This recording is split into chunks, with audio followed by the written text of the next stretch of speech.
Welcome to the Veroscope analysis this evening of Jennifer Soto, who is being interviewed via, we don't have video, we have audio of the Orange County case officers who are interviewing her on February the 28th, 2024.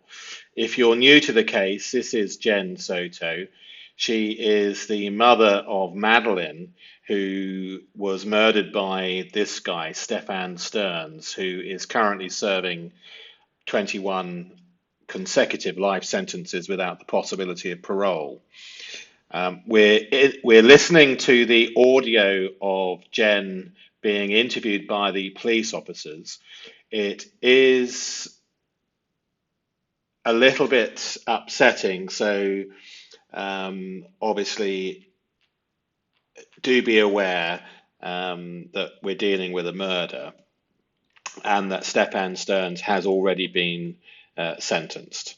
Okay, so let's listen to the actual transcript itself and then we'll go through the analysis.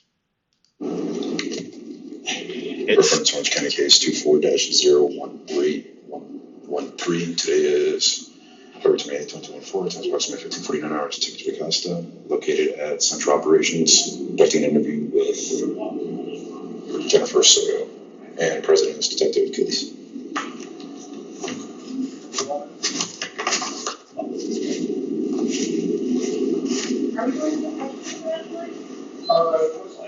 So we can hear some voices in the background. I have to check. I do not know. I did not do this.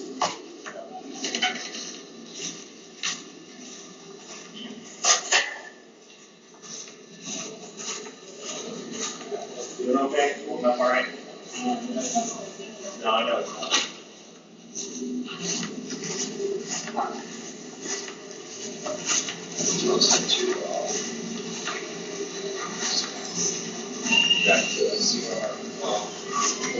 See where he's at. Yeah, he should be ready. I just gotta.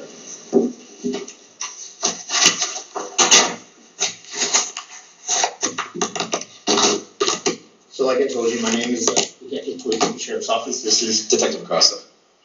You're Jennifer, correct? And then, I'm assuming? Is that what I understand? Yes, but he's actually on his way to Florida. Okay. He recently moved back down in December to Northport, Florida. Okay. His dad had offered him a job, but it fell through. Okay. So he's kind of stuck down. Gotcha. We are waiting for, he used to work at Disney. Okay, so let's analyze. We're going to be going slowly and doing forensic linguistic analysis on what she says to determine whether or not we see deception in the police interview. So immediately we notice that Jennifer uses the word but in contrarian conjunction. She says yes, but he's actually on his way to Florida. She then says, okay, he recently moved back down in December to Northport, Florida. His dad had offered him a job, but it fell through. So he's kind of stuck down there. We are waiting for, and here we have self-censorship. He used to work at Disney. So we have an okay frame agreement at the start. And she then goes on to provide extensive employment history without being asked. We are waiting, being a plural pronoun, shows unity with Stephan Sterns. And using the word so as a reason why, explaining why, we see this as a sensitivity indicator, and so we would mark it with a deceptive flag. Individual flags meaning very little per se, so we look for clusters of these flags. And we also notice that she uses the present tense, are waiting, when discussing past events. The detective goes on to say, What did he do at Disney? He worked in attractions at Epcot. Okay. We have to wait. What was the job that his dad was trying to get him? Do you know? It was like construction manager or like an assistant construction manager or Okay. project manager, something like that, like Okay. an apprenticeship kind of thing. Okay.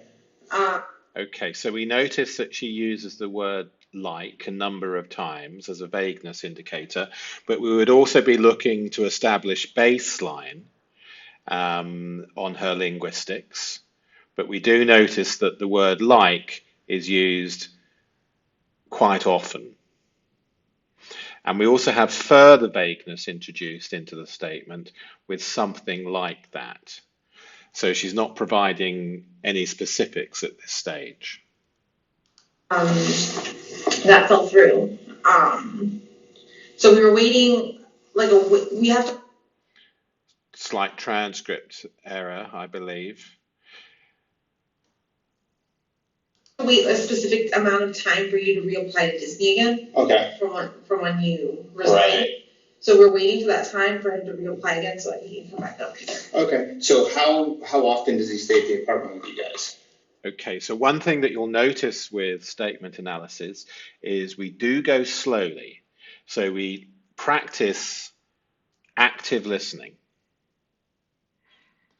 So appears twice.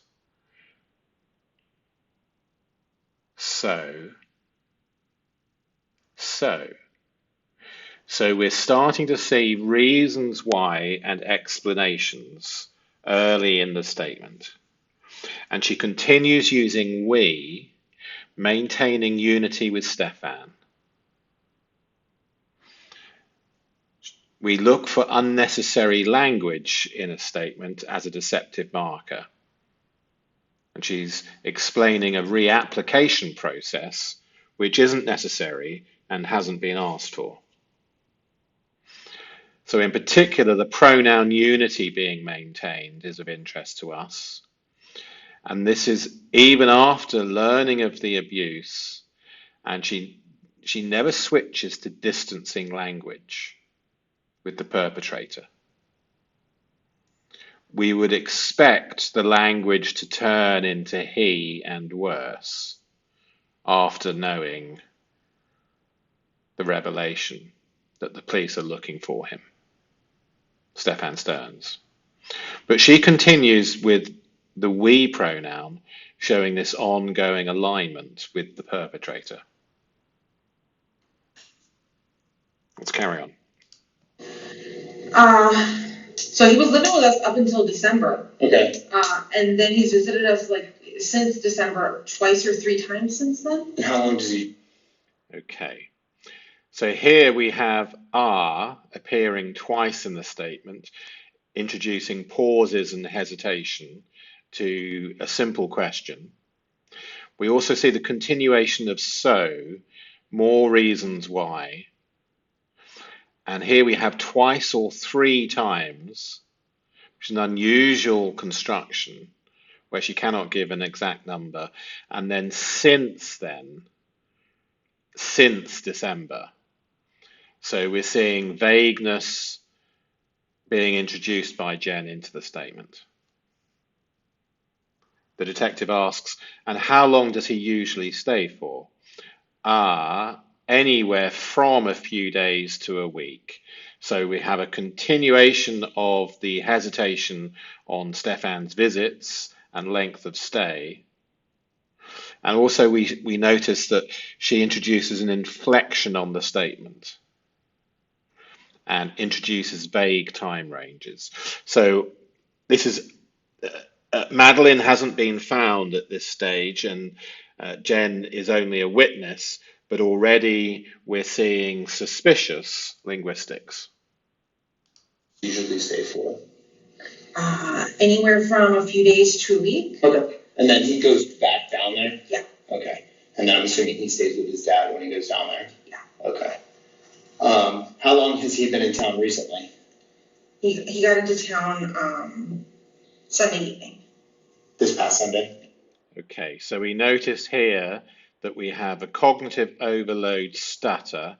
He got into town Sunday evening. So she's sensitive over timing. Yeah. Okay. And he was staying with you? Yeah. Okay. All right. And then They're very similar. They're both very childish. Like, he loves board games, video games, arts and crafts, all that Right. stuff. Okay. I'm kind of a watcher. Okay. So this is interesting. I'm kind of a watcher. She says, like, which we notice and we mark again. He loves board games, video games, arts and crafts, all that stuff. I'm kind of a watcher.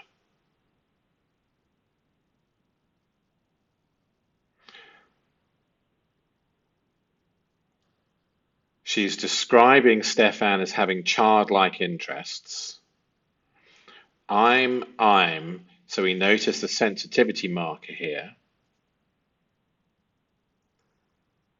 And the watcher being passive. It's quite unusual for her to, as the mother, to remove herself from agency with her daughter, and Stephan replaces herself as the primary parent, and she's just become a kind of a watcher in their relationship, with Stephan also being childish, and we have a grooming type of activity, with Stephan loves the games and the childish activities, and she's just the watcher.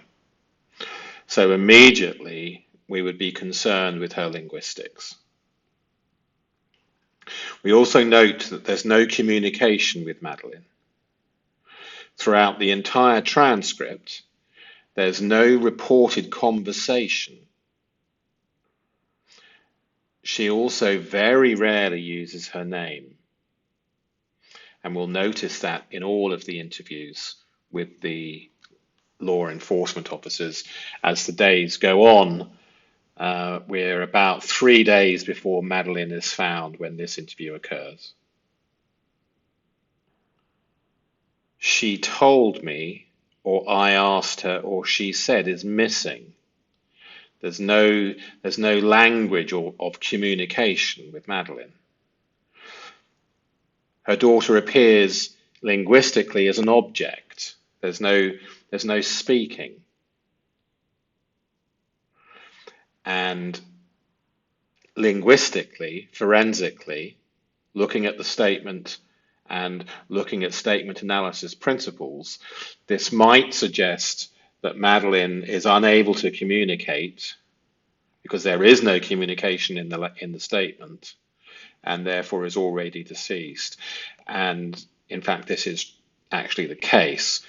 But linguistically, it might be indicating that Jenn is aware of Madeline's state, and hence we're not seeing any language in the statement.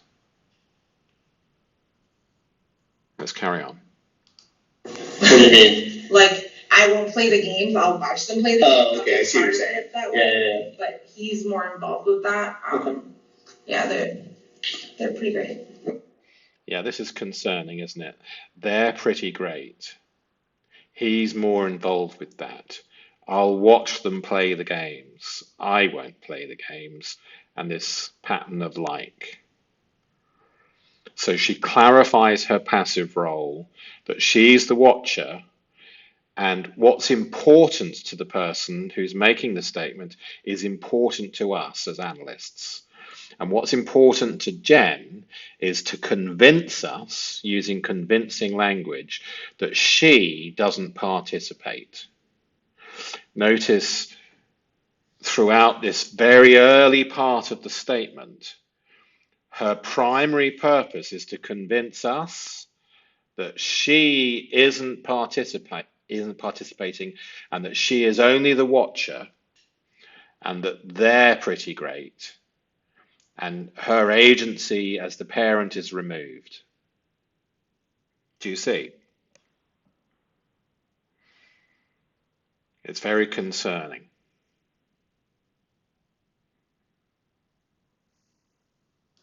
Okay.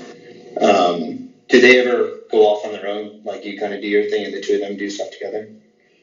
Hardly ever. Hardly ever? It's, for the most part, it's the three of us doing something. Gotcha. And then when he's... Okay.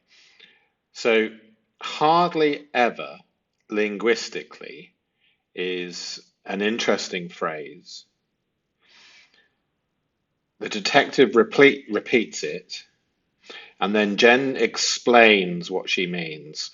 It's for the most part, it's the three of us doing something. So she's put herself as the watcher, and yet here she's now involved. So we have a change of the architecture in the statement. It's for the most part, now it's changed. It's from her being the watcher only to now it's for the most part, it's the three of us doing something. So we would note that there is now a change in the way that she describes the relationship between the three of them.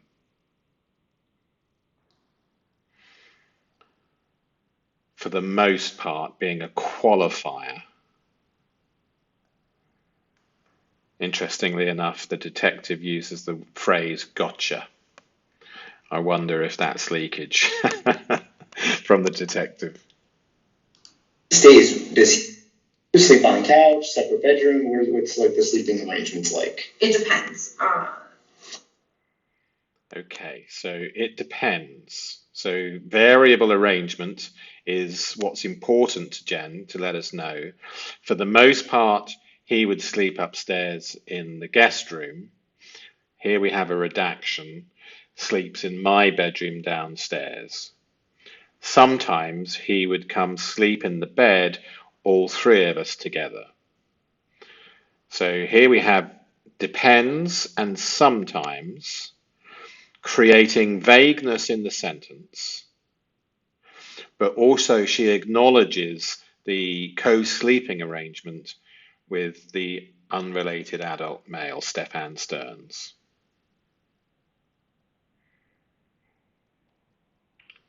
She then goes on to tell us, and rarely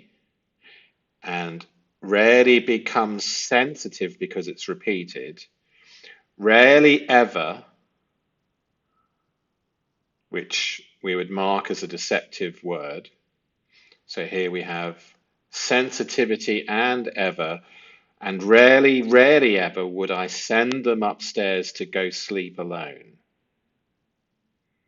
So we have consciousness that it's wrong, which needs to be minimized by the rarely. So somebody who says this knows it's wrong. Rarely ever would I send them upstairs. So she takes agency and responsibility. She is the one, Jenn Soto is the one that sends them. I send them upstairs to go sleep alone. There's a difference between going to bed and going to sleep.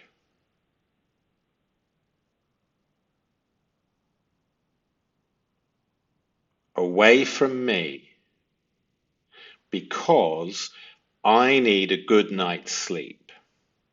Because if we sleep all three of us together, and here we have self-censorship interruption,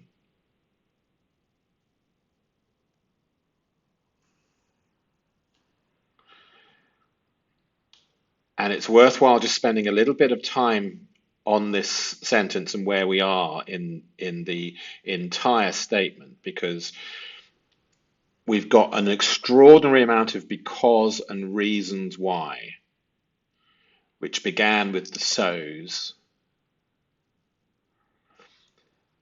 We mark these reasons why, the becauses and the so's, the excuses in effect, we would mark them in the statement in blue.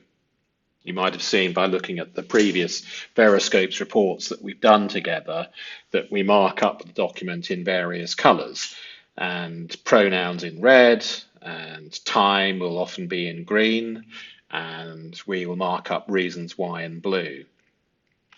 Where we have excessive blue, statistically, it will often correlate with bloodshed. We can recognize this as a principle of statement analysis, the intelligence having been gained over the years by various law enforcement agencies and state intelligence agencies and research from thousands of statements, tens of thousands of statements in effect across the different agencies. And we have a statistical correlation of an excess of blue markers, essentially reasons why and excuses. Excessive blue appears, we can often correlate that violence and bloodshed has occurred in the statement. And we see in Jenn, combined with the fact that Madeline has disappeared from the statement and that there's no conversation, she's providing extensive justification for sending them upstairs alone as well. So possibly an incident occurred upstairs alone. The entire statement can be seen as one entire excuse. A HENA clause, this is known as. Essentially, the entire section of what we've heard so far is an explanation or an excuse. The detective says, "Oh, I can only imagine." Jenn Soto says, "It's a king bed, but like, she's just," and here we have again self-censorship. Let's catch up to where we are. For the most part, he would sleep upstairs in the guest room, sleep in my bedroom downstairs. Okay. Sometimes he would come sleep in the bed, all three of us together. Okay. And rarely ever would I send them upstairs to go sleep alone, away from me, because I need a good night's sleep. Because if we sleep all the three of us together, Oh, I can only imagine. it's a king bed, but it's like she just. Well, she's not a small baby anymore. No, she's not. So it's just three humans on a bed is really uncomfortable, really tight. About how? Okay. So this is where we've got to. She describes physical discomfort as an issue in the sleeping arrangements, and she also uses the phrase three humans. She depersonalizes the language. Again, Madeline has disappeared from the statement. At best, she has become one of the three humans. The detective asks about how often, where they would go, you would send them off on their own. Jenn says, "I would say." So we recognize this type of phrase. Not only is it, see, when somebody says, "I would say," then they're not actually saying what they're saying. They're saying that they would say this. So there's a very subtle difference, isn't there?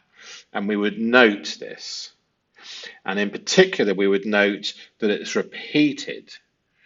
So we have the sensitivity on the I would.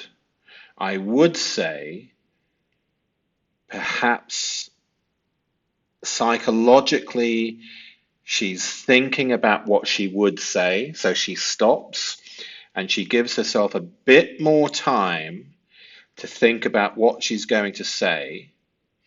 And so as analysts, we might begin to think, well, when somebody does this, it's because they've got something to hide. There's some level of consciousness of guilt. I would say, and here she sees the need to choose the word honestly. Somewhere between, so we have some vagueness qualification coming in. So I would say honestly, somewhere between. So here we would say that this is deceptive. We also have a break here for essentially self-censorship. And then she says, I'm going to say, So this is no longer good enough. I would say honestly, somewhere between nope, I'm going to say less than, and then she actually says something, 5 times, has this ever happened? So we would mark this entire sentence as deceptive. She has 3 attempts to begin the answer. I would say honestly, somewhere between I'm going to say. So by slowing down and analysing the words which she used, and by practicing the skill of active listening, we begin to see more information in the statement. We need to keep an open mind because we need to be honest that we can make mistakes as analysts and we can get transcripts wrong and perhaps we mishear things. So we slow down and ideally we give other analysts the transcript and the analysis for them to look at because 2 sets of eyes are better than 1. Steel sharpens steel, as Peter Hyatt once said. Honestly, being a qualifier, less than 5 times, so we have a specific number. After saying rarely ever, so we have a difference. And when we see a difference, as analysts, we take note of that.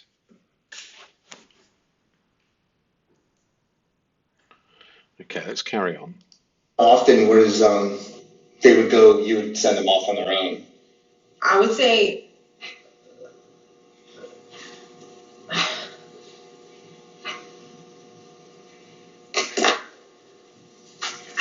honestly, somewhere between, I'm going to say less than 5 times has this ever happened, right? That's It fine. hasn't been that. And this is over the course of him visiting back and forth, correct?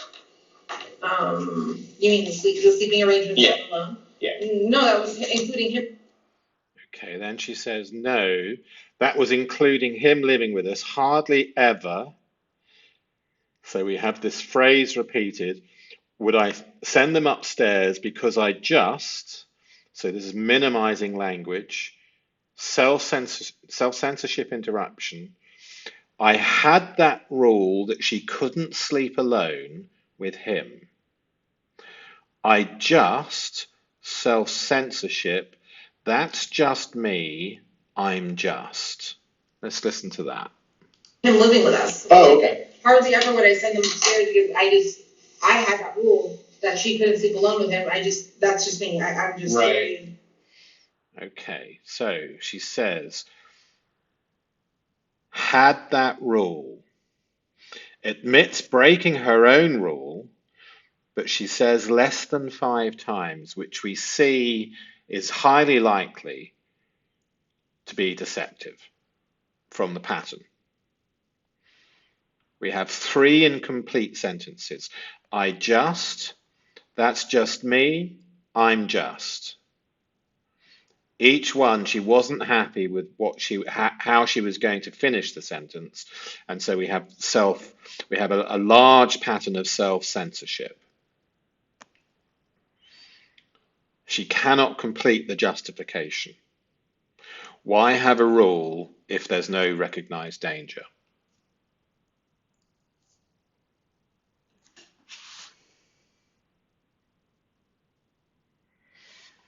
Okay.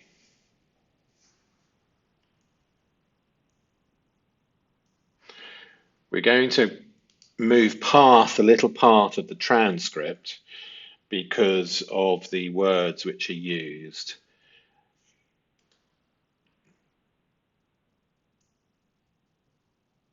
And obviously this is YouTube, so we need to be aware.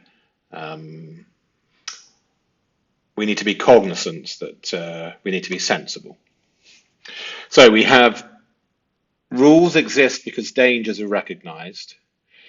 she identified a specific threat requiring a rule, then knowingly broke that safety rule multiple times. And this is consciousness of danger, enabling behavior, in effect.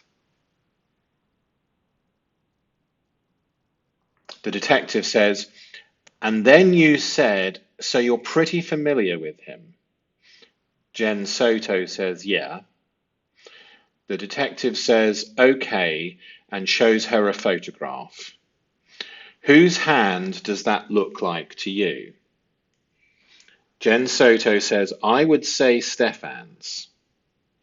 So notice again we have the I would say pattern, conditional language. The detective says, is that Stephan's hand? Jennifer Soto says, yeah, I would think so. So she hedges, she's not definite. The detective says, okay, so you and Stephan, have you guys been intimate before in the past? Yes, says Jenn. So you're aware of like his looks like and things like that, correct? Jenn Soto says yes. This is obviously redacted. And then the detective shows Jenn Soto a photograph and says, does this look like Stephan's to you? And Jenn Soto says no. And so here we have a definitive no, no hedging. The detective says no, okay, and then shows her a second photograph and says, what about that? And Jenn Soto says, possibly, yeah. So we have a change of the possibly for a different photograph. The detective says, okay, yeah, you're thinking that's his. And Jenn Soto says, might be. So she further weakens, she further hedges to might be. The detective says, okay. Jenn Soto says, if anything, it's not even the such and such that I'm recognizing, it's the things around it. This is important because we're going to come on to another principle of statement analysis. This is the principle. Recognition based on peripheral details, not the main subject. So we note this. We have peripheral detail recognition. And we also have minimizing language, if anything. When we see this, it's often an indicator of having seen it before. When somebody talks about peripheral details, in their mind, they've seen it before. They're familiar. They've seen similar before.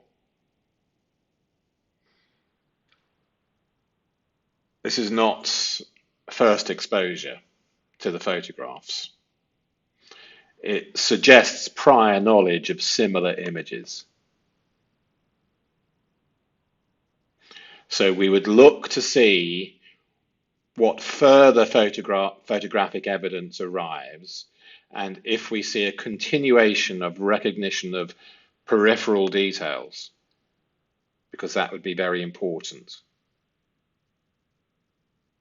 The detective says, so it's the things around it that make you believe it's his, redacted.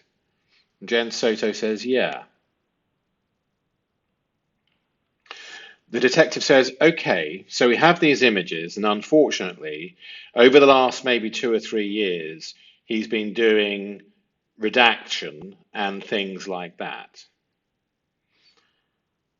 Now, Jenn Soto does something interesting here. She says, what makes you guys... So her reaction to this news isn't one of absolute horror and shock. It's one of inquisitive, what makes you guys, and here it ends. Essentially, she's interrupting the detective, and we have an incomplete question about how they know. She's not asking what he did, which is perhaps what most people would want to know. What the bloody hell, you know? But she wants to know is how they know. So we have a lack of, the real question is what he did, not how they know. If that makes sense. So we would note that, and we would want to know why. Why is this her concern and not that? The detective says, we have photos. Okay, we have his phone. We were able to get into his phone, and there are some very, very unfortunate of him conducting very unfortunate things with. I wish I could tell you this was all a made-up story, but it's not. Did you ever suspect anything like this? And Jenn Soto says no. So for the absolute horror of the revelation, her question is how they know, not what they know and what he did. And here we have a singular no. A single word answer, no elaboration, and no real expression of shock or disbelief. So we've got a missing maternal response. We would expect shock, denial, protective anger, questions about her daughter. But instead, we have a single word no, with no elaboration. No questions about Madeline's well-being. No expression of disbelief or horror. The absence is deafening.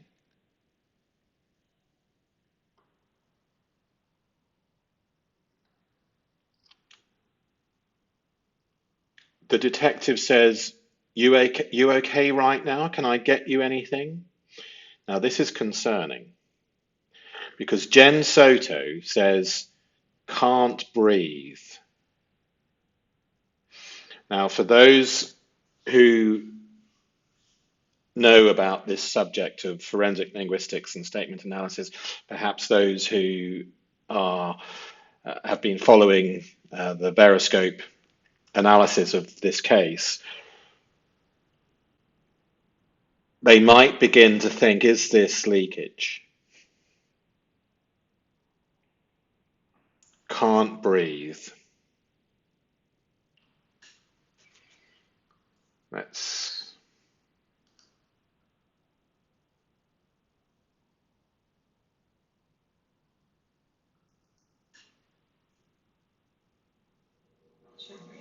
Okay, can I get you anything? Maybe some water. Some what? If you want to. Yeah.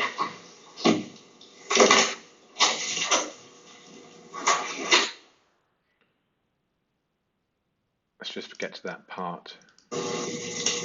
Did you ever suspect anything like this? No? You okay? Sure. Okay, can I get you anything? Maybe some water. Some what? If you want to. Yeah.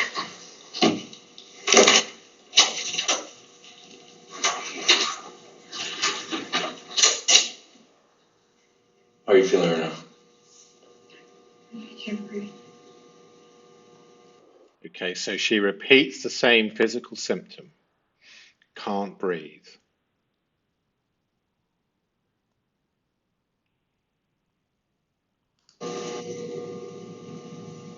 Is this a surprise? Is there photos of her? Mm-hmm. Yes. So you know how we have his phone? Obviously, that's how we were able to find the photos in there.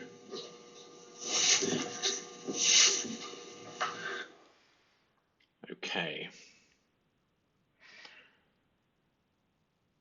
So her reaction, she asks about evidence instead of what exactly has happened. This is very telling. She's evidence inquisitive, not what's happened to her daughter. Notice she still hasn't used Madeline's name. She should be inquisitive about how is she, where is she, what's happened. Instead, her primary focus is what evidence the police have.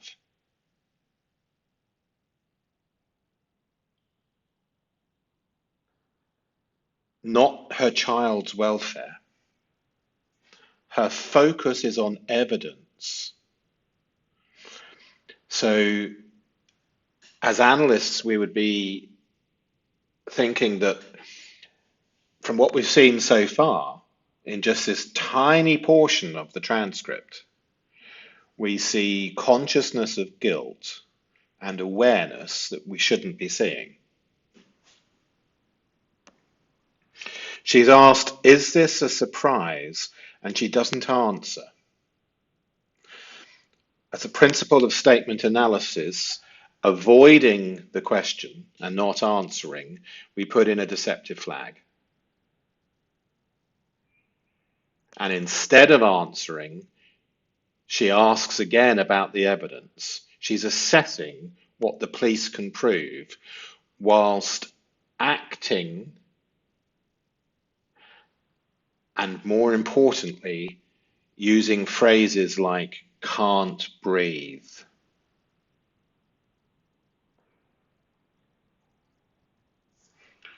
So this lack of maternal concern over her daughter's condition is a big concern.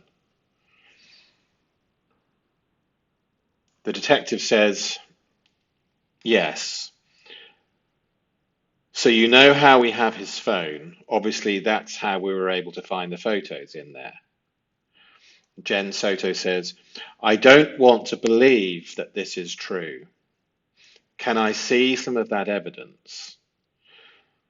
I don't want to believe, not I don't believe. Notice the difference linguistically.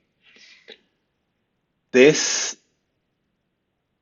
could be argued that she already knows and that she does believe and that she's known for some time. But she says, I don't want to believe. Entirely different than I don't believe. And then further request to see the evidence. The detective says, what makes you believe that it's not? Because the detective consents. He has a gut feel for this, that her language is all wrong. What makes you believe that it's not, says the detective. She says, I thought I knew him long enough. Even though previously she's been putting in rules. Past tense thought. So we notice the tense. Knew him long enough. So we have time reference rather than character. The length of time becomes the judgment rather than the person. So again, it's wrong. The detective says, you said you thought you knew him well enough. So our goal, we want to find her. Can you think of anything of where Stephan would take her? Did they have any special hangout spots? Did they have any places that they would do together while you were at work or you had other things going on in your life? Jenn Soto says, the only place they would go hang out at home. There's no place I can think of. If they've gone outside, I mean they've gone shopping to like Target before. So we look at her words and we see hang out at home. Acknowledges they spent time together.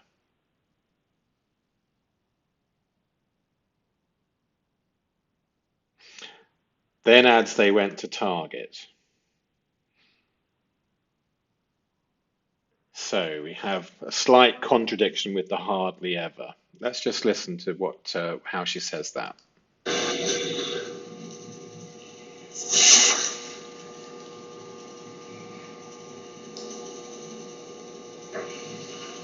I don't want to believe that this is true. Can I see some of the evidence? What makes you believe that it's not?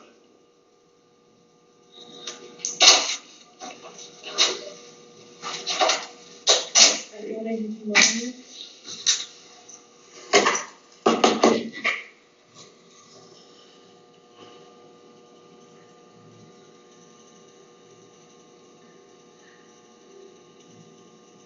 So we had a long pause when she was asked, "What makes you believe that it's not?" So you thought you knew him well enough?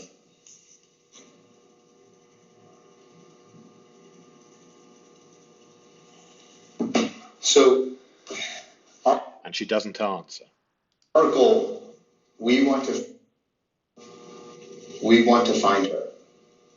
Can you think of anything of where Stephan would take her?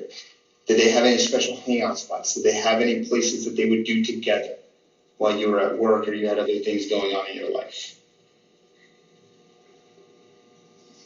You see where those hang out at home. There's no place I can think of that they've gone outside. I mean, they've gone shopping to like Target before. Okay. But anywhere else that you can think of?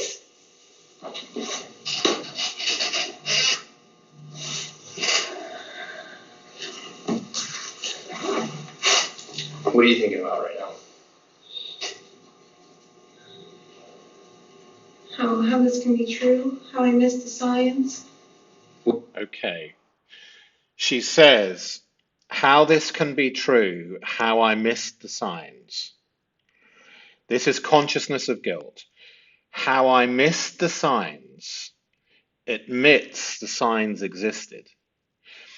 So her unconscious mind has chosen this sentence. How this can be true, she chose to say, how this can be true. The question is, what are you thinking right now? In Jenn Soto's mind, her thoughts are, how this can be true, not is this true, but how, and also what the detectives know, and also not what happened, but how this is close. The word this is close. How this can be true. Well, how would she know exactly what this is? But in her mind, this is the question, or this is her thoughts rather. And then how I missed the signs. What signs? Her mind knows that, so the detective says, what signs are you saying you missed? He immediately recognizes that this is wrong. And so he's saying, well, what signs? And then Jenn realizes her mistake and says, What signs are you saying you missed? No, like I'm just saying, if there were any signs, I didn't see any. Right. did you notice the panic there? She's like, no, like, I'm just saying if there were any signs, I didn't see any. So we have immediate retraction when questioned. It changes from the definitive to the conditional if. This is a classic pattern of guilty knowledge. So We've only just started the February 28th police interview. We are approximately 10 minutes in, and already we see consciousness of guilt and deception in the interview. And we have the linguistics of potential violence and bloodshed. We have Madeline missing from the statement and no conversation with Madeline, which could lead us to think that she is aware already at this stage that Madeline has passed away. So that brings us to the end of this evening's Veroscope on Jenn Soto, and I look forward to speak to you in the comments.